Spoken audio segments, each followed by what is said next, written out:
Here from Maplewood Meats, wonderful, wonderful meat market, just off Highway 29 in on the way to Pulaski. Pulaski, good morning, good to see you. Oh, and he brought along just a few things for your holiday party, and you know what? You got to make it easy. You don't want to be in the kitchen doing the dishes, you know, stressing out about your holiday party. And you guys are here. You've got everything to make it just so easy. Starting with hors d'oeuvres, Dave. Tell me some of the stuff you brought along. Well, we have some of our award-winning sausages, our summer sausage, and we have some Wisconsin cheese, of course. So you guys put together that beautiful, beautiful platter with the cheese and the sausage, and looks like little beef sticks and ham sticks in the middle of there. Jalapeno. Now, that's a big platter. Say I'm having a small gathering, just a few people. Any size? We have different sizes.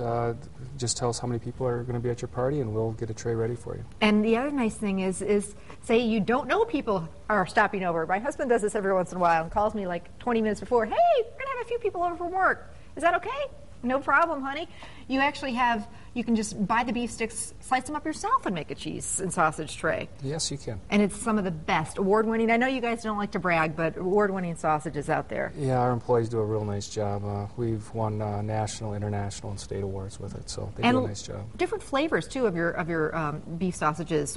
Tell me about some of the different flavors. Well, the traditional plain garlic, and then we have a German style, which is probably the most popular. Yeah, really, it's some of the best summer sausage I've ever had. My daughter loves it. They have samples there, and I always find her when I'm in line. She's over at the sample area. All right, so we got the hors d'oeuvres down. They'll do the cheese and sausage platters for you, or you can just pick up some summer sausage yourself and slice it up.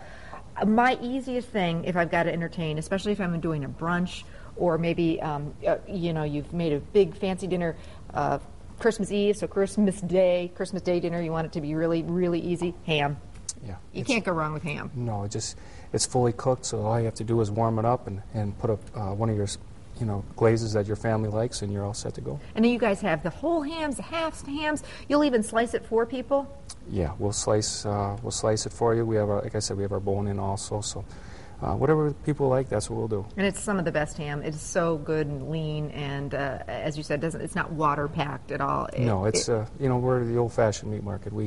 It's just a traditional ham. It is. It's so beautiful, too. If you haven't been, stop in there. Their case, they have this gorgeous long case, and I just sit there and drool every time I go. Smoked turkey. Now, a lot of people don't do the smoked turkey, but I love smoked turkey. Yes, it gives it a real nice flavor, and what we like to do is with the leftovers, it makes great sandwiches. Oh, it really does. Something different from the turkey you had at Thanksgiving, you know. This is pre-done. You don't even have to warm it up, you know, but you can warm it up a little bit, and it makes a great gift, too. Oh, yeah. Yeah, really nice gift. All right, let's talk about the star of the show here. You know, it is the holidays, and, you know, if you're going to entertain, you really want to splurge, serve something wonderful. You can't go wrong with prime rib. But, Dave, a lot of people, me included, for the longest time, I was a nervous wreck to ever make a prime rib roast because I thought I'm going to shell out all this money, and if I screw it up, I'm done. It's not hard to do, though. No, it's not. We'll season the roast for you, or if you have your own seasoning you like to use, you can season it yourself. The key is to have a meat thermometer, and once you cook it to the degree you want it, it's one of the most easiest meals to make, and it's really, you can really look impressive to your guest or family with a Makes a statement. Yeah, you bring a platter of prime rib roast, and they do bone-in. They tie it all up for you, or boneless. I know a lot of people don't do the bone-in standing rib roast, and my dad's got to have that bone. I don't know why, and a lot of people are, so that's not a problem. You can take care of that. Yeah, when our family has it, people are standing at the carving station. They're waiting. They want the bones off it. I know. Chew on that bone a little bit in the kitchen, and any size too. You know. We'll cut it any size they like, and like I said, we can season it also. So whatever the people like, that's what we'll do. I like the idea of seasoning it, because that's another thing a lot of people do wrong when they get this gorgeous piece of meat. It's a big piece of meat. You have to season the heck out of it. You know, not a little bit of salt and pepper. You really got to season it. All right, moving on from the prime rib roast. Tell me about this beautiful, beautiful piece of meat. That is a tenderloin. What we do is we put two pieces together and we make it even, so you don't have one end a little drier than the other, so it's all evenly cooked. There you can use a meat thermometer, but it's not as big as the prime rib. So if you're having, if you like tenderloin as a meat more than the prime rib, it's a good choice. Or if you're looking for a smaller piece of meat, it's a good choice. It's really, really easy to do. You can, just quickly brown it up on the stovetop and then finish it off in the oven, or do the whole thing in the oven. But again, season. And the nice thing about the beef tenderloin roast, very easy to slice. Yes, it is. Just super easy. Make a nice sauce. Talk about easy. These are some of my favorite, the bacon wrapped tenderloins. Yes. Again, you have if you're having a smaller party, or if you're having more people, whatever you like, it's really a nice presentation to your guests. And the best bacon ever. They have really delicious bacon. So again, you can send your husband outside, or go outside and grill those up, or do them on the stove, or even do them in the oven. One of my favorite things also, besides ham to serve at the holidays, because it's something a little different, a pork roast. They're so delicious. This is beautiful. Can you imagine bringing this to the table? Tell me about this one, Dave. Yes, this is a pork crown roast, and they have the cornbread, pork sausage, and apple. Will you do the stuffing and everything? They can pick it up just like that? Well, we do sell a stuffing, or they can put their own stuffing that they do like, and we'll get the crown roast ready for them. So pretty, and that basically would just go into the oven, and you just slice it like pork chops? Yeah, in between the bone, and you break the string, and you slice it into chops. Beautiful. All right, now, I had this recently, and it is so delicious. It's a stuffed pork roast, and you stuff it with several different stuffings, I know.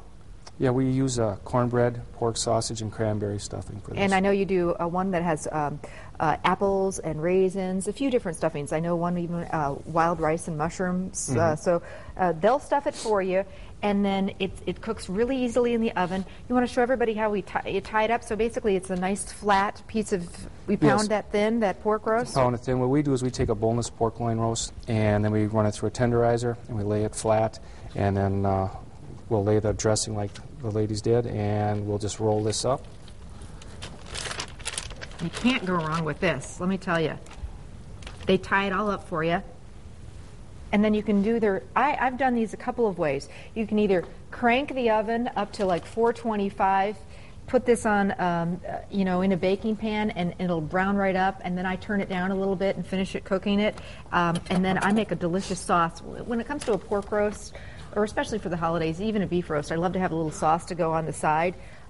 That's one way to do it. The other way to do it is to start it off, Dave, I do it, in a big oven-proof pan. That I start it off a little bit on the stove, get a little brown then, and then I finish it off in the oven. Yeah. Then you'll have those great drippings, and you can make a great sauce with it. So basically, you just tie it up, and then when it comes to slicing it, we've got one here already done.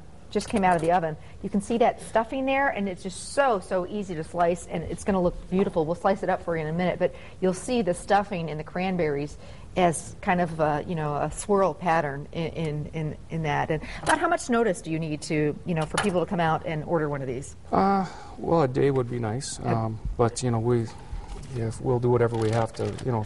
So I know some people, like you said before, if you have short notice, your husband invites somebody over that you're not prepared for, we'll do the best we can to get it ready for you. They'll help you out. Maplewood Sure. Meats, again, right on Highway 29 on your way to Pulaski. Or U, basically, it's right? Is it U and 29? Double V. There. Double V. All right, that's what it is. Double V and 29, make a right. And they're busy during the holidays, but it's worth the wait.